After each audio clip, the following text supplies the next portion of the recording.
Hey, y'all, what's up? Coach Paul here. God has qualified me. This is Move Mondays, and you have greatness in you.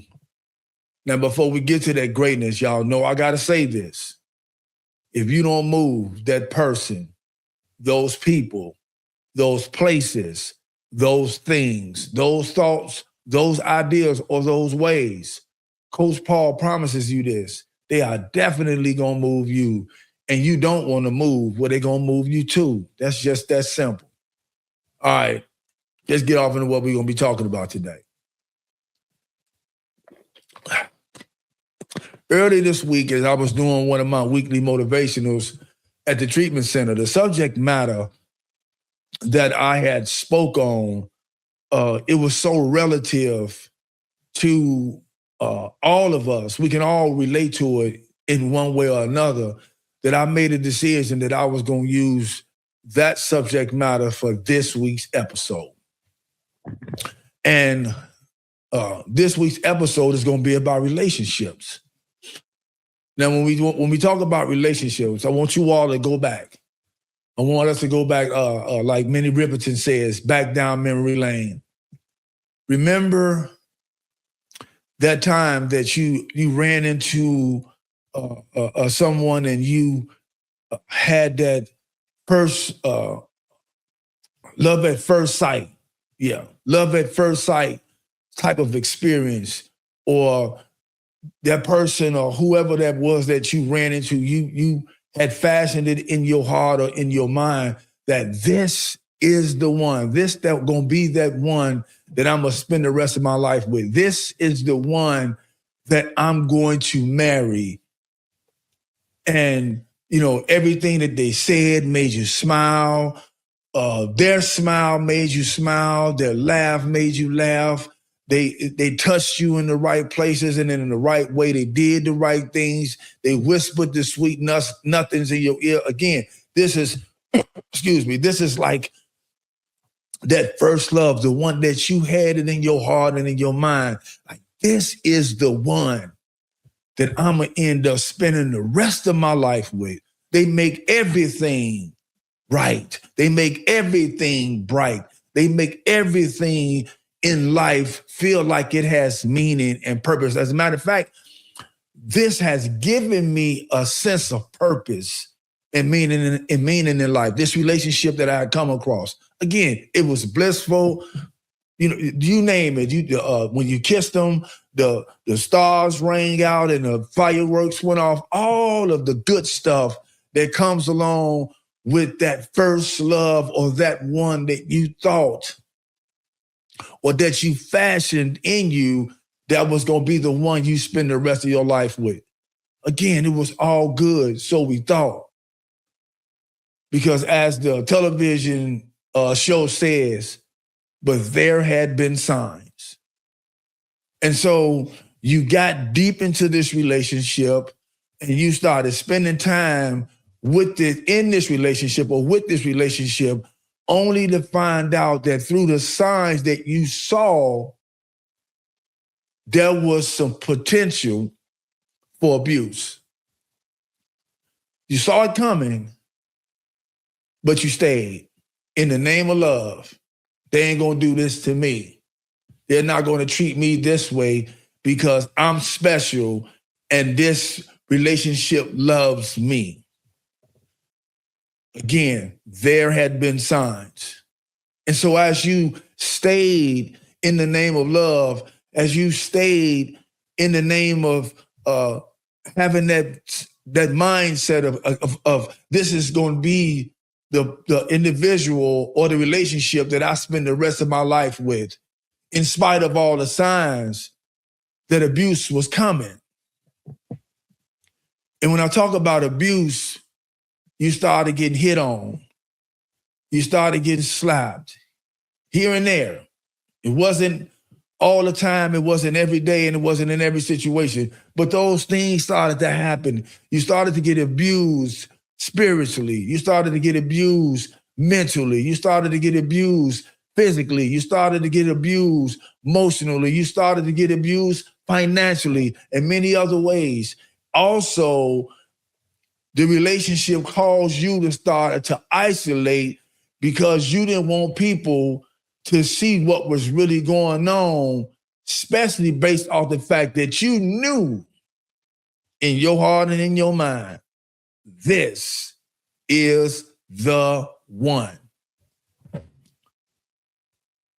But again, the abuse started to show that maybe this might not be the one. However, in the name of love, you continue to stay, or for whatever reason, you stayed and didn't leave. You remember those relationships? Many of us out there, if not all, can relate. And then it got to the place where the abuse was so strong, and it started, first it was few and far in between. Then it started to get frequent. Then it started to get daily. And then it started to get all the time. The abuse just happened all the time. And then you got to a place where you started to say, you know what, maybe I need to leave. I need to get away from this situation. Give me a second. Maybe I need to get up out of here because this relationship is hurting me and harming me more than it's helping me and loving me. And so in some cases, thankfully, we got away. We got away from the relationship. The person became the ex, or the situation became an ex. Let me say something before I go on. I want you all to understand that ex means exactly that. Ex. Keep it that way, right? But here's what happens. As we separated ourselves from that relationship and so-called went on with our lives, as we started to get better, we started to think about that relationship and all of the good things that happened, forgetting the fact that this relationship had beat me down so much that if I stayed any longer, I probably would have lost my life. But again, I'm thinking about all of the good things that this relationship had done to me. And now I'm starting to wonder, how is such and so doing? Now, all the while, that relationship is looking for me. My grandmother said it to my cousin like this one day, because my cousin had been in a relationship, that wasn't healthy. I'm gonna leave it like that. And my cousin had gotten away from the relationship, and my grandmama had she had seen my grandmama one day, and my grandmama said to her, she says, have you seen that boy lately? And she said, no, grandma, I ain't thinking about him. He said, and my grandmama's reply was, just because you're not thinking about him doesn't mean he's not thinking about you. And that's exactly what I'm talking about when I speak about got that separation, and that person or that individual or that relationship is still looking for you to get you back, because that relationship knew how attached to it or them that you were. So again, now you start to think about that relationship and all of the good things, and now I want to go and see how this relationship is doing. And you end up, for whatever reason and however way, getting in contact with the ex.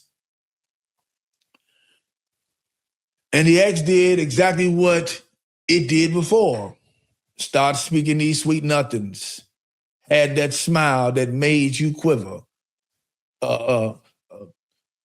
Had said the words and did the things, and all of the blissfulness came back and made you forget about all of the abuse that was happening. And so you got back into this relationship. That's one of the reasons why I said X mean X. So you got back into this relationship only for all of the abuse that you had went through the first time, not only to come back, but it got worse.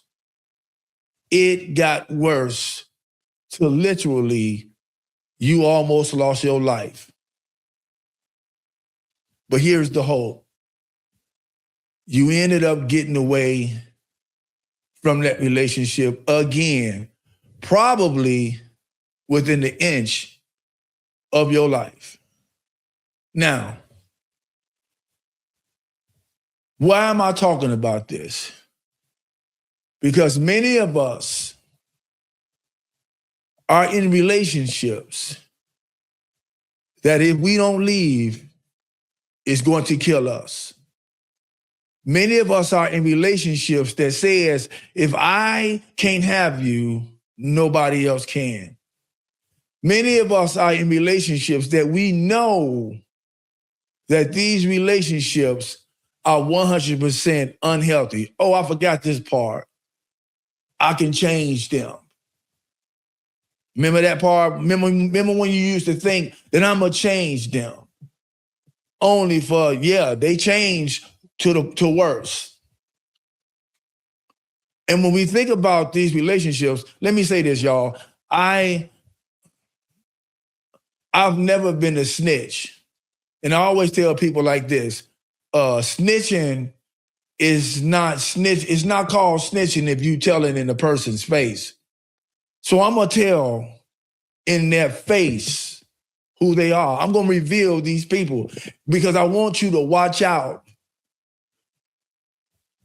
Because they're coming to, or if not already being in a town near you, they're looking for you. In some cases, they're trying to come back. And so I want to take this time right now to reveal them so that you will know that they're coming. The first name of that one who's trying to kill you is mediocrity. Yep. Many of us have gotten into relationships with mediocrity, and mediocrity the signs were there that they were trying to kill your greatness. They were trying to smother and choke out the life of the greatness that you have in you. That name is mediocrity. And many of us, watch this, I told y'all about how in some situations you've gotten away and then you start to remember all the things that was good and maybe I may go check it out again. Well, mediocrity is going to always be mediocrity. It can't do nothing else but be mediocrity. And whatever abuse that you have incurred at the hands of mediocrity, it's still doing the same thing, and it's going to get worse when you go back, or if you go back, hoping that you don't go back. The second one, I got to put names to this. The second one is called ordinary. Yeah, I know that some say, I've even said it myself, that we are ordinary people with extraordinary potential. And that is true. But many of us watch this. We don't court ordinary and transition into extraordinary potential. We get married to ordinary and stay there. And then we wonder why we're getting beat up. We're wondering why we're getting stomped and kicked and being robbed and we all bloody and again, within the inch of our lives. Ordinary gonna always be ordinary. Again, I'm gonna say this. We are ordinary people with extraordinary potential. And I'm gonna prove it. The Bible says that God blew the breath of life into us and we became a living being. So we got some of God in us. Means that we have extraordinary potential and greatness. The third one, and my bad, this is my favorite that I want to tell on. Oh, I want to tell on him so bad. I want to tell on her so bad. I want to make sure that we see her because remember I talked about some of those relationships says, if I can't have you, nobody else can? Well, comfort zone does exactly that. That comfort zone is that one that says, if I can't have you, nobody else can. Comfort zone is one of the greatest abusers and killers of our greatness and our extraordinary potential. And if you don't divorce them, get away from them, make them your exes, and stay as far away from them as possible, they are going to kill you. Now, before I land the plane, watch this.